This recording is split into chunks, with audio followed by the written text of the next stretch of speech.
Welcome to निपुण classes. स्वागत है आप सभी का आपके अपने चैनल निपुण क्लासेज में। दोस्तों आज हम इतिहास का 7वां वीडियो देखने वाले हैं। ये पार्ट 7 होने वाला है। इससे पहले 6 वीडियो आप लोगों के लिए अपलोड करवाया जा चुका है और ये हमारा 7वां वीडियो होने वाला है। तो चलिए वीडियो को स्टार्ट करते हैं। और ये जो क्वेश्चन आएंगे तो वो सभी क्वेश्चन गुप्त वंश से होने वाले हैं, जिसमें हम समुद्रगुप्त, चंद्रगुप्त प्रथम, चंद्रगुप्त द्वितीय, कुमारगुप्त, स्कंदगुप्त, इन सभी के बारे में पढ़ेंगे। हमारा पहला क्वेश्चन है दोस्तों कि गुप्त वंश का उद्भव किस राज्य में हुआ था। करेक्ट आंसर आपको बताने हैं। इसका जो करेक्ट आंसर हो जाएगा option number B, Uttar Pradesh और बिहार। क्वेश्चन नंबर 2 है, भारतीय इतिहास में स्वर्ण युग कहा जाता है। यहाँ पर मौर्य काल है, गुप्त काल, मगध या अंग काल। करेक्ट आंसर हो जाएगा ऑप्शन नंबर बी, गुप्त काल। क्वेश्चन नंबर 3 है, गुप्त वंश की स्थापना किसने की थी। बिंबिसार, शिशुनाग, महापद्मनंद, श्रीगुप्त। तो करेक्ट आंसर हो जाएगा ऑप्शन नंबर डी, श्रीगुप्त। अगर बिंबिसार के बारे में पूछे तो हर्यक वंश के संस्थापक कौन थे दोस्तों, बिंबिसार थे। अगर महापद्मनंद के बारे में अगर पूछा जाए तो नंद वंश के संस्थापक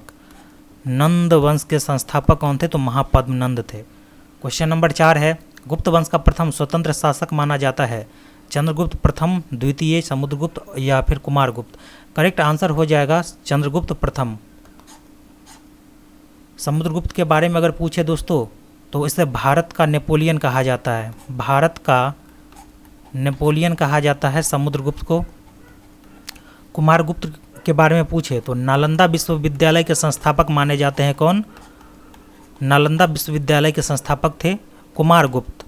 क्वेश्चन नंबर 5 है, गुप्त संवत का दोस्तों यहाँ पर कार्यकाल दिया गया है जो 319 से 320 ईस्वी तक रहा है। को प्रारंभ करने का श्रेय जाता है, किसको जाता है गुप्त संवत प्रारंभ करने का श्रेय? स्कंदगुप्त, कुमारगुप्त, समुद्रगुप्त या चंद्रगुप्त प्रथम। करेक्ट आंसर हो जाएगा ऑप्शन नंबर डी, चंद्रगुप्त प्रथम। किस शासक ने महाराजाधिराज की उपाधि धारण किया था? तो इसका करेक्ट आंसर हो जाएगा ऑप्शन नंबर बी, चंद्रगुप्त प्रथम। अगर चंद्रगुप्त द्वितीय की बात करें दोस्तों तो इसे विक्रमादित्य की उपाधि दी गई थी। समुद्रगुप्त को भारत का नेपोलियन कहा जाता है।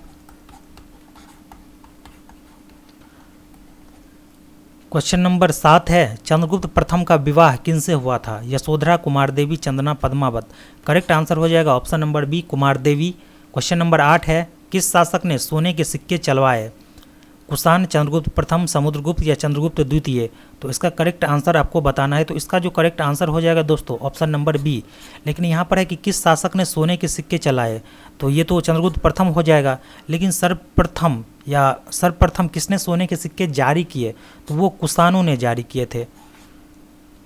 9 नंबर क्वेश्चन है, समुद्रगुप्त का शासनकाल माना जाता है 319 से 334 ईस्वी, 335 से 380, 380 से 412, 412 से 455।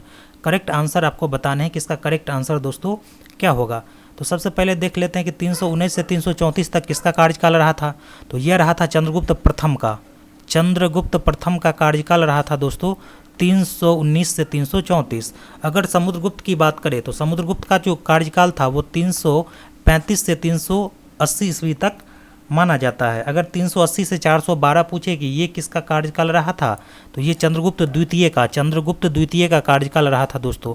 412 से 455 के बारे में पूछे कि ये किसका कार्यकाल रहा था, तो कुमारगुप्त का कार्यकाल रहा था। और ये जितने भी शासक है वो गुप्त वंश से रिलेटेड है। क्वेश्चन नंबर 10 है, गुप्त साम्राज्य के विस्तार का श्रेय किसे जाता है? समुद्रगुप्त, चंद्रगुप्त प्रथम, चंद्रगुप्त द्वितीय या फिर कुमारगुप्त। करेक्ट आंसर आपको बताने हैं कि इसके विस्तार का श्रेय किससे जाता है। तो ऑप्शन नंबर ए करेक्ट हो जाएगा, समुद्रगुप्त। 11 नंबर क्वेश्चन है, प्रयाग प्रशस्ति किसकी रचना है? हरिसेन, कालिदास, भवभूति या महादेव वर्मन। तो करेक्ट आंसर हो जाएगा option number A, Harisena. Question number 12 है, किसके अनुसार समुद्रगुप्त ने आर्यावर्त के 8 राजाओं को पराजित किया था?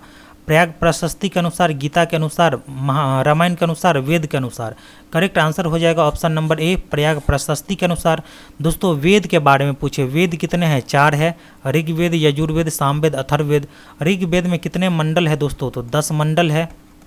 और सूक्त के बारे में पूछे तो 1028 सूक्त हैं।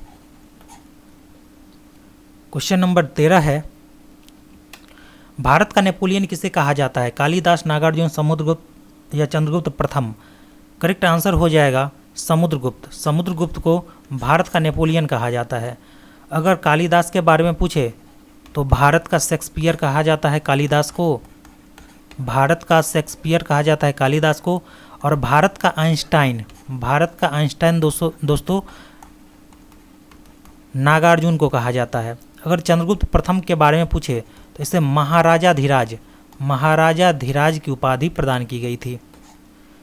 क्वेश्चन नंबर 14 है, किस शासक को सिक्के पर वीणा बजाते हुए दिखाया गया था? दोस्तों ऐसा माना जाता है कि समुद्रगुप्त संगीत का प्रेमी था और इसीलिए सिक्के पर वीणा बजाते हुए इसे दिखाया गया है। ऑप्शन नंबर ए करेक्ट हो जाएगा। 15 नंबर क्वेश्चन है, किस शासक के शासनकाल को गुप्त साम्राज्य का स्वर्ण युग कहा जाता है? चंद्रगुप्त द्वितीय, चंद्रगुप्त प्रथम, समुद्रगुप्त या कुमारगुप्त? करेक्ट आंसर आपको बताने हैं। तो इसका जो करेक्ट आंसर हो जाएगा ऑप्शन नंबर ए चंद्रगुप्त द्वितीय। और चंद्रगुप्त द्वितीय को किस नाम से जाना जाता है ये आपको बताने हैं। चंद्रगुप्त प्रथम के बारे में अगर बात करें तो इसे महाराजा धीराज कहा जाता है। अगर चंद्रगुप्त द्वितीय के बारे में अगर दोस्तों अगर आपसे पूछे तो इसे क्या कहा जाता है? विक्रमादित्य कहा जाता है। विक्रमादित्य चंद्रगुप्त द्वितीय, विक्रमादित्य। 16 नंबर क्वेश्चन है कि किस शासक को देवराज, देवगुप्त, देवश्री नामों से जाना जाता है? तो इसका करेक्ट आंसर हो जाएगा ऑप्शन नंबर बी चंद्रगुप्त द्वितीय। नेक्स्ट है, चंद्रगुप्त द्वितीय के दरबार में आने वाला चीनी यात्री ह्वेनसांग के बारे में दिया गया है। तो ह्वेनसांग दोस्तों हर्षवर्धन के समय में आया था। मेगास्थनीज चंद्रगुप्त मौर्य के दरबार में आया था। चंद्रगुप्त मौर्य के दरबार में मेगास्थनीज की एक प्रसिद्ध रचना है दोस्तों इंडिका। इस इंडिका में मौर्य वंश के बारे में जानकारी दी गई है। अगर फाहियान के बारे में पूछे तो फाहियान एक चीनी यात्री था जो चंद्रगुप्त द्वितीय के दरबार में आया था। तो 17 नंबर क्वेश्चन का करेक्ट आंसर हो जाएगा option number C. 18 number question है, चंद्रगुप्त द्वितीय ने कौन सी उपाधि धारण की? ये क्वेश्चन बता चुके हैं। महाराजा धीराज के बारे में पूछे तो ये तो चंद्रगुप्त प्रथम को इसकी उपाधि मिली थी।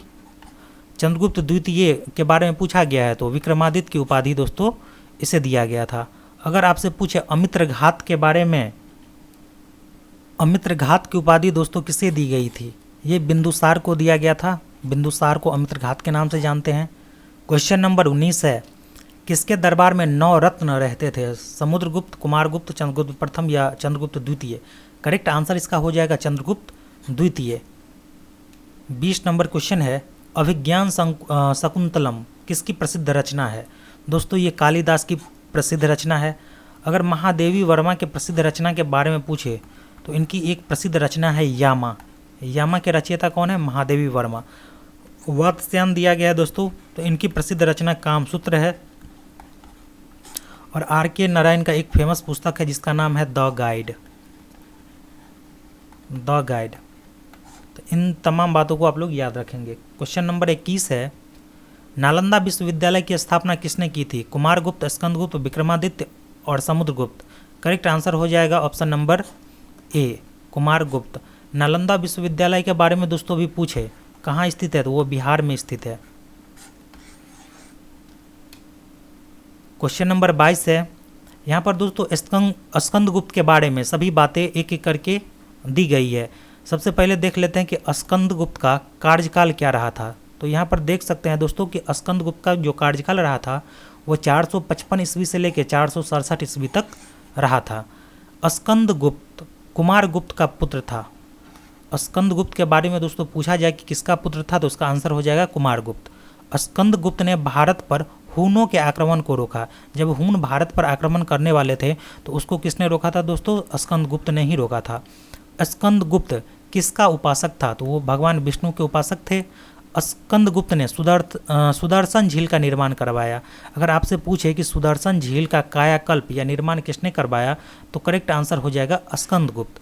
गुप्त वंश का अंतिम शासक कौन था दोस्तों? तो भानुगुप्त इसका करेक्ट आंसर हो जाएगा।